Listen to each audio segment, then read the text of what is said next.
మనము రాజగోపురం దాటిన తర్వాత ఇలా ఒక పెద్ద కొండరాయి కనిపిస్తుంది అనమాట. ఇది మామూలు కొండరాయి కాదండి, దీన్ని తలయేరుగుండు అని అంటారనమాట. ఇక్కడ ఆంజనేయ స్వామి అంజలి ఘటిస్తున్నట్టు ప్రశాంతంగా ఉంటాడు, చూడవచ్చు మీరు వీడియోలో. ఇక మీకు ఇవన్నీ ఏంటివి అని అనుమానం రావచ్చు.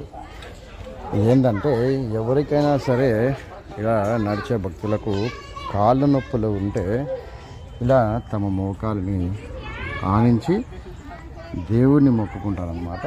అలా ఆనించి దేవుని మొక్కుకొని వెళ్తే వాళ్ళకున్న కాళ్ళ నొప్పి తగ్గుతుందని నమ్మకం అన్నమాట. మీరు కూడా ఇలా వచ్చినప్పుడు 40వ మెట్టు దగ్గర ఉంటుందన్నమాట ఈ తలయేరు గుండు. అదే విషయం. ఓం నమో వెంకటేశాయ. ఇంకా మనం మంచి మంచి విశేషాలు ఈ దారి గుండా తెలుసుకుందాం.